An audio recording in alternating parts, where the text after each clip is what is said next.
Halo semua, ketemu lagi sama aku Luna. Selamat datang di channel Ngomongin Uang.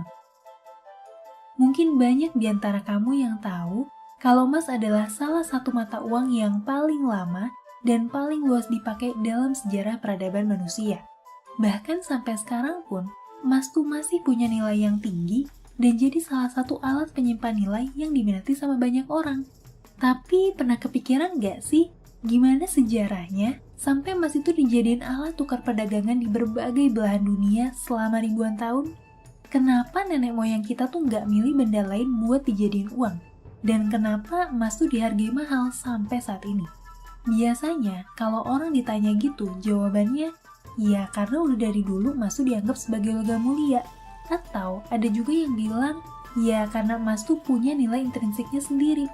Padahal kalau dipikir-pikir nih, emas tuh nggak esensial buat kehidupan sehari-hari. Nggak bisa dikonsumsi, nggak bisa dijadiin bahan bangunan juga. Terus kenapa dong emas tuh dihargai mahal sampai jadi alat tukar perdagangan di masa lalu oleh banyak peradaban dunia? Dari bangsa Sumeria, Romawi, Jepang, Cina, India, sampai ke era kolonial Eropa dan Amerika? Nah, di video kali ini aku mau coba ceritain sedikit sejarah singkat gimana emas tuh bisa jadi alat tukar perdagangan sampai jadi komoditas menyimpan nilai di era modern. Jadi ceritanya gini, ribuan tahun yang lalu, ketika manusia tuh belum mengenal konsep uang, apalagi emas, manusia tuh menuhin kebutuhannya dengan saling tukar-tukaran barang yang mereka punya. Atau istilah populernya adalah barter. Orang yang baru nangkep ikan bakal nuker hasil tangkapannya sama barang lain yang dia butuhin. Misalnya nih, kayu bakar, gandum, dan lain-lain. Tapi tentu aja, barter ini tuh bukan mekanisme ekonomi yang sempurna. Ada banyak kekurangannya. Mulai dari standar kualitas barang yang beda-beda, sampai proses negosiasi yang ribet karena sulitnya nemuin kebutuhan yang sinkron antara dua pihak. Buat nyelesain masalah itu, manusia tuh mulai mencari satu barang yang bisa dipakai sebagai alat tukar yang berlaku umum buat semua orang. Nah, satu barang itulah nih yang jadi cikal bakal konsep uang. Dalam hal ini, satu barang itu tuh berperan sebagai alat tukar perantara dalam perdagangan. Dan tentu aja, barang yang jadi alat tukar ini tuh penggunanya harus diakui oleh sebanyak-banyaknya kelompok masyarakat. Terus, barang yang dijadiin alat tukar apa sih? Apa langsung pakai emas? Enggak. Awalnya nih, setiap kelompok masyarakat di berbagai belahan dunia tuh punya alat tukar yang beda-beda.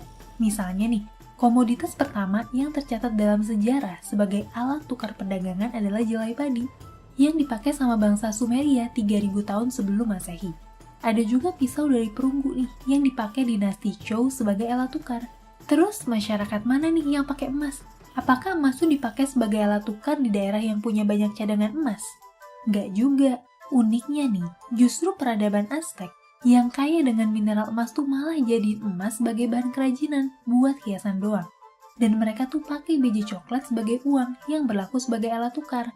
Nah, gimana ceritanya sih? Alat tukar yang bermacam-macam ini tuh akhirnya dipersatukan oleh alat tukar berbahan logam atau khususnya logam emas. Jadi gini, dalam perkembangan sejarah alat tukar, manusia tuh berpikir nih, bahwa alat tukar yang mereka pakai sebelumnya tuh masih belum ideal buat jadi alat tukar yang universal buat semua pihak. Ada alat tukar yang berbahan makanan, tapi punya kelemahan karena kurang awet dan gampang membusuk. Ada juga alat tukar dalam bentuk batu yang awet, tapi susah disimpan dan dibawa-bawa. Ada juga alat tukar yang awet dan gampang dibawa, tapi terlalu gampang didapetin dan diproduksi, jadi nilainya tuh turun terus.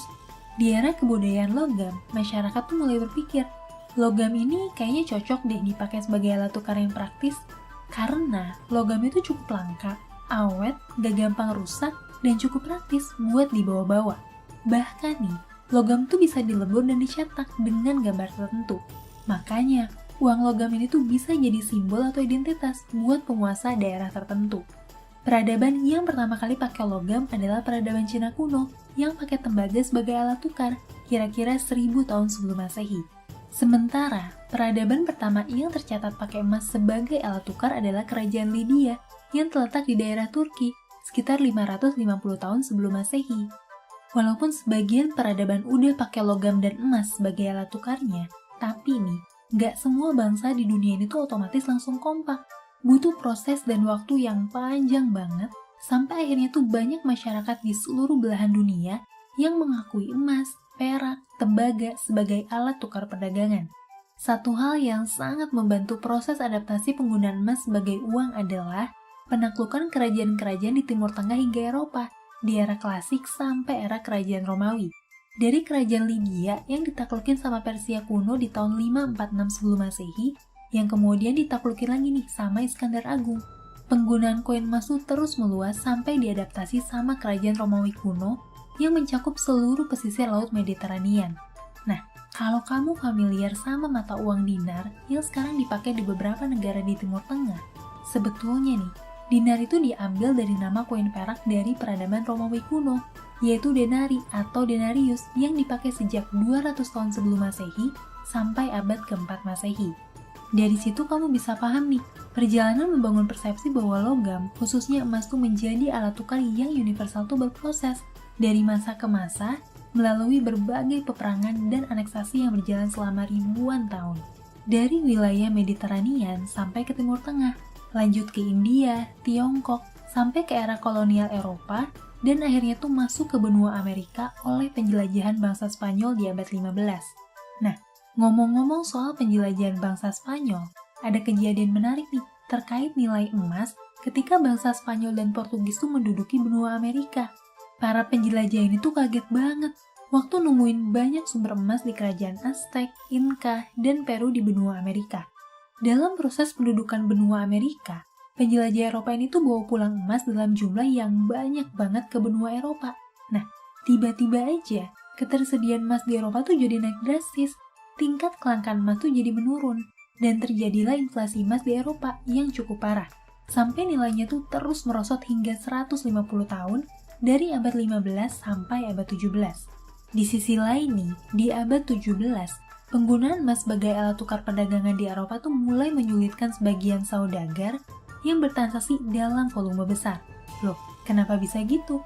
Pertama nih, bahwa bongkahan logam kayak emas, perak, dan tembaga dalam jumlah banyak tuh nggak praktis dan rawan tindak kejahatan.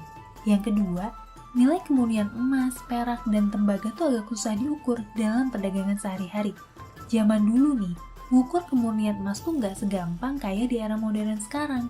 Makanya nih, muncul sebuah konsep baru dari Cina yang diadopsi sama para pedagang di Eropa, yaitu penerbitan surat keterangan yang menjamin kepemilikan emas bagi pihak yang punya kertas tersebut.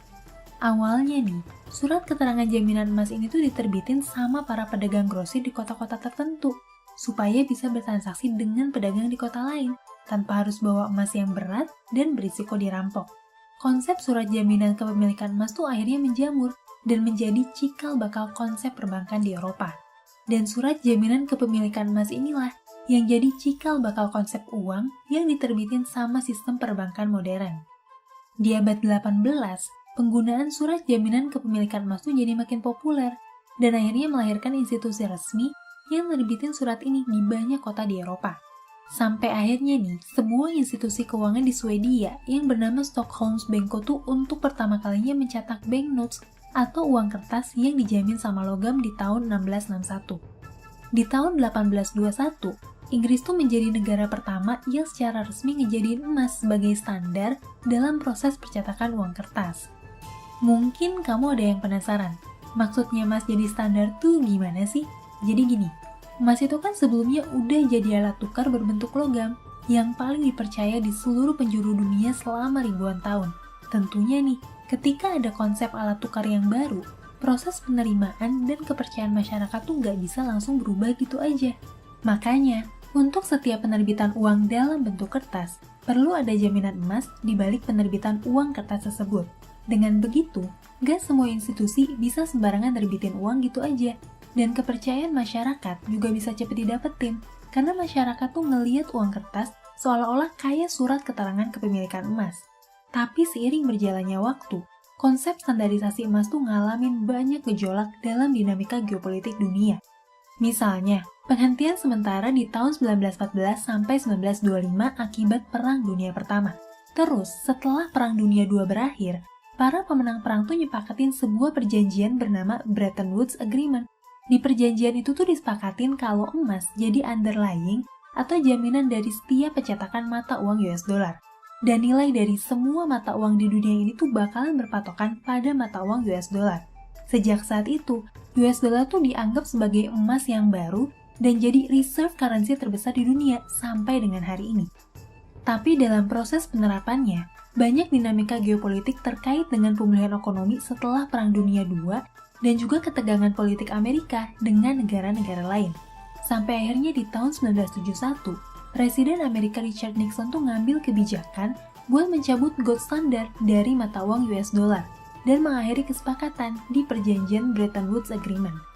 Sejak saat itulah, konsep uang yang kita kenal saat ini tuh dinamain uang fiat, yang nilainya tuh floating atau mengambang dan cuma didasari pada kepercayaan terhadap lembaga negara yang nerbitin mata uang tersebut. Nah, mungkin kamu penasaran, kenapa sih Presiden Nixon tuh mencabut standarisasi emas dalam percetakan US dollar? Terus terang aja, ada banyak banget dinamika geopolitik yang cukup kompleks dan gak bisa aku jelasin di video ini. Tapi salah satu alasan yang sering disebut adalah ketersediaan emas sebagai mata uang yang udah gak bisa mengimbangi tuntutan jumlah volume perdagangan di dunia. Dalam hal ini, jumlah emas yang ada di dunia ini tuh udah terlalu terbatas dan gak bisa lagi mengikuti percepatan pertumbuhan ekonomi dunia. Sebagai gambaran aja, kalau kita ngitung total emas yang beredar di dunia tahun 2020, nilainya tuh cuma sekitar 9 triliun US dollar. Mungkin kesannya itu tuh jumlah yang gede banget. Sekarang, berapa sih jumlah uang nominal yang beredar di dunia? Kalau semua uang yang ada di dunia ini tuh dijumlahin, di tahun 2020 ini, ada sekitar 37 triliun US dollar dalam bentuk uang kertas. Dan kalau uang dalam format digital ikut dihitung, maka jumlahnya tuh tembus 90 triliun US dollar. Dan jumlah ini tuh bakalan terus bertambah seiring dengan bertambahnya jumlah manusia, yang artinya semakin banyak juga kebutuhan transaksi dalam perdagangan. Itulah salah satu alasan kenapa standarisasi emas dalam percetakan mata uang tuh nggak dilanjutin lagi. Nah, tapi bukan berarti emas tuh udah nggak punya tempat lagi di dunia modern kayak sekarang. Karena biar gimana pun, emas tuh udah sangat melekat dalam peradaban manusia sebagai logam mulia yang dipakai dalam dunia perdagangan sejak ribuan tahun yang lalu. Menurut kamu sendiri, gimana sih penggunaan mata uang di masa depan? Apa bakal balik lagi ke emas? Atau manusia cuma bakal pakai uang digital doang? Kasih tau pendapat kamu di kolom komentar ya. Oke deh, segitu aja yang mau aku sampein. Mohon maaf banget kalau ada bagian penting yang kelewat. Karena topik yang dibahas kali ini tuh cukup luas, dan kami harus rangkum informasi yang banyak dalam durasi yang gak terlalu panjang.